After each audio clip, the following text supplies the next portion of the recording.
दोस्तों,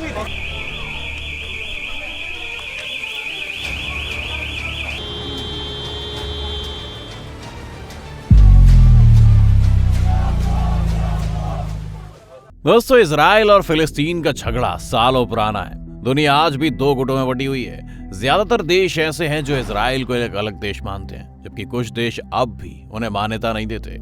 इजराइल दुनिया का अकेला यहूदी देश है, लेकिन चारों तरफ से अरब देशों से घिरा हुआ है। पुराने धार्मिक और ऐतिहासिक द्वेषों के कारण वैसे भी यहूदियों और मुसलमानों की आपस में नहीं बनती, लेकिन इजराइल और फिलिस्तीन का झगड़ा इसे एक नया ही रंग दे देता है। क्या है इजराइल फिलिस्तीन के बीच इस तनाव की पूरी कहानी? हमास कौन है? पीएलओ क्या था? सब जानेंगे आज हम इस वीडियो में, तो अंत तक बने रहिएगा हमारे साथ। वीडियो शुरू होने से पहले चैनल को सब्सक्राइब करना और बेल आइकन दबाना भी मत भूलिएगा।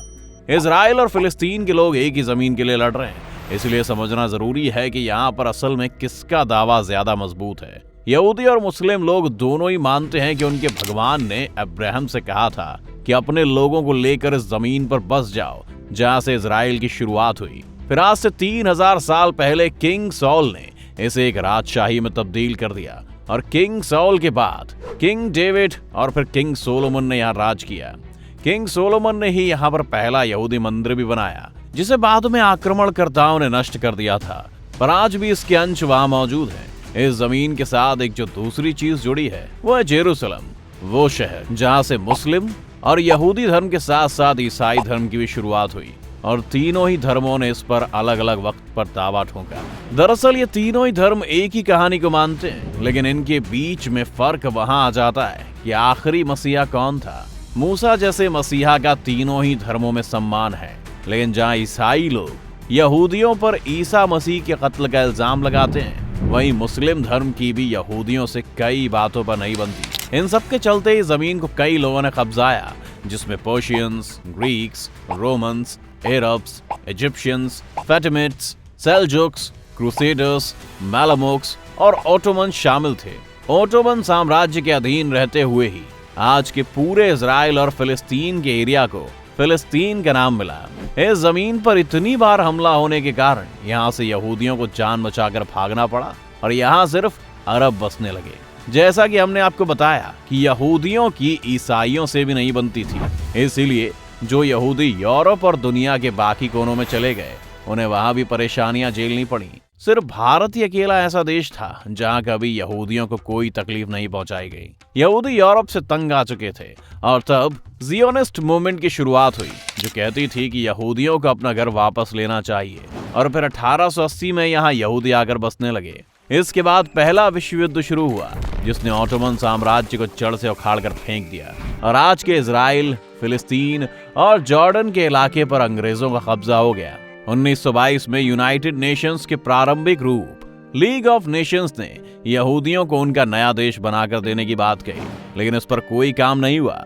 फिर दूसरे विश्व युद्ध में हिटलर द्वारा 60 लाख से ज्यादा यहूदी मार दिए गए, और ये देखकर पूरी दुनिया में यहूदियों के लिए करुणा का भाव जाग गया। और 1947 में यूएन ने यह फैसला किया कि फिलिस्तीन को 2 हिस्सों में बांटा जाएगा। एक हिस्सा यहूदियों का होगा, जिसे इजराइल के नाम से जाना गया, और दूसरा था फिलिस्तीन, जहां ज्यादातर अरब के लोग रहते थे। मई 1948 तक इजराइल वजूद में आ चुका था, और यहीं से सारी परेशानी शुरू हुई। अरब देशों और फिलिस्तीन में रह रहे अरब लोगों को यह बंटवारा मंजूर नहीं था, इसलिए इन देशों ने मिलकर इजराइल पर हमला कर दिया। 9 महीने चली जंग में न सिर्फ इजराइल जीता, बल्कि उन्होंने यूएन द्वारा फिलिस्तीन को दिए गए इलाकों पर भी कब्जा कर लिया।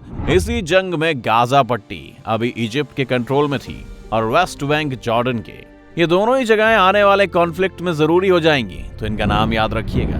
खैर, इजराइल ये जंग जीता, और कई फिलिस्तीनियों को रिफ्यूजीज की तरह दूसरे देशों में शरण लेनी पड़ी। फिर फिलिस्तीनियों की परेशानी को देखकर पीएलओ यानी पैलेस्टीन लिबरेशन ऑर्गेनाइजेशन बनी, जो इन लोगों को अपना हक दिलाना चाहती थी। 1967 में जॉर्डन, सीरिया और इजिप्ट ने मिलकर इजराइल पर फिर से हमला कर दिया, लेकिन यह जंग सिर्फ 6 दिन चली, और इजराइल ने फिलिस्तीन समेत इजिप्ट और जॉर्डन के भी बहुत बड़े हिस्सों को अपने कंट्रोल में ले लिया। गाजा पट्टी और वेस्ट बैंक के इलाके भी अब इजराइल के कंट्रोल में थे, और यहाँ रहने वाले अरब यहूदियों की छत्र छाया में। 1978 में हुई इजराइल इजिप्ट में हुई बातचीत के बाद इजराइल ने इजिप्ट को उसकी जमीन वापस लौटा दी और शांति स्थापित की।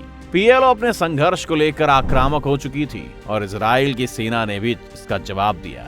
साथ ही इसी समय बहुत से यहूदी लोग भी फिलिस्तीन के वेस्ट बैंक के इलाकों में जाकर बसने लगे, जिसने फिलिस्तीनियों को और डरा दिया। साल 1987 में फिलिस्तीनी रेफ्यूजीज की इजराइल की सिक्योरिटी फोर्सेस से मुठभेड़ हो गई और इसमें 4 लोग मारे गए। इसने फिलिस्तीनी लोगों में और गुस्सा भड़का दिया और इसी साल हमास का जन्म हुआ, जो पीएलओ को सेक्युलर और कमजोर कहती थी। यहाँ से फर्स्ट इंतिफाडा लॉन्च हुआ, जिसमें फिलिस्तीन के लोगों ने बढ़ चढ़कर हिस्सा लिया और इजराइल को अपने देश से निकालने की जंग छेड़ दी।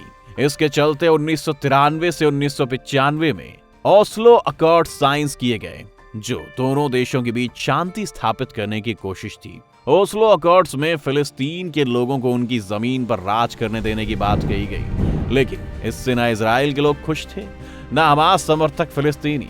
इस बातचीत का असर ज्यादा दिन नहीं रह पाया।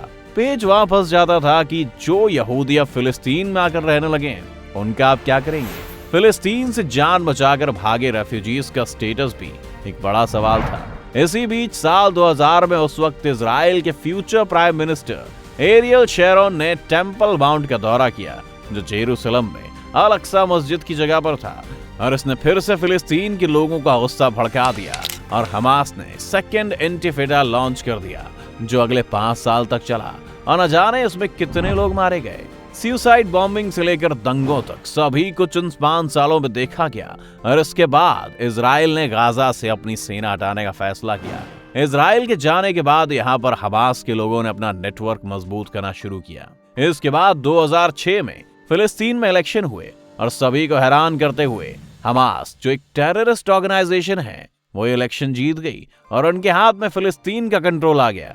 25 जून 2006 को इजराइल के एक सैनिक गिलाद शालिट को फिलिस्तीनियों द्वारा किडनैप कर लिया गया और हमेशा से शांति की तरफदारी करने वाले इजराइल का सब्र का बांध टूट गया। उन्होंने इसका बदला लेने के लिए गाजा और वेस्ट बैंक पर लगातार बमबारी की और अंत में 49 हमास के लोगों को अपने कब्जे में ले लिया।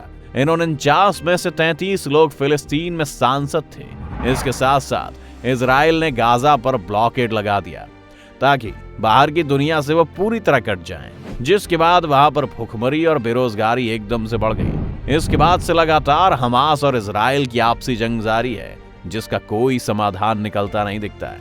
2017 में हमास ने मांग की कि इजराइल 1947 में बने यूएन के नक्शे पर वापस लौट जाए और फिलिस्तीन की जमीन उन्हें वापस कर दे। वहीं इजराइल का तर्क यह है कि हमास जैसे आतंकवादी संगठन से वो बात नहीं कर सकते और साथ ही इजराइल ने पहले कभी हमला नहीं किया और जितनी जमीन आज उनके कब्जे में उस पर जंग का कब्जा करना उनकी मजबूरी थी, वरना उस जमीन का इस्तेमाल उनके खिलाफ किया जा रहा था। इसके अलावा हमास ने यह भी मांग की है कि जितने भी यहूदी लोग फिलिस्तीन के इलाकों में आकर बसे हैं वो अपने देश वापस लौट जाए, लेकिन वहीं अब सालों से वहां बस चुके यहूदी वापस नहीं लौटना चाहते। आज भी हमास गाजा का एरिया कंट्रोल करता है और इजराइल वहां से उन्हें साफ करने में लगा हुआ है। इन दोनों के झगड़ों में दोनों तरफ के कई लोग मर चुके हैं, लेकिन इसका फैसला क्या आएगा कोई नहीं जानता। आपको इजराइल और फिलिस्तीन के इस झगड़े के बारे में क्या लगता है और आप किससे सपोर्ट कर रहे हैं, हमें कमेंट करके जरूर बताएं। साथ ही वीडियो पसंद आने पर वीडियो को लाइक और चैनल को सब्सक्राइब करना भी ना भूलें।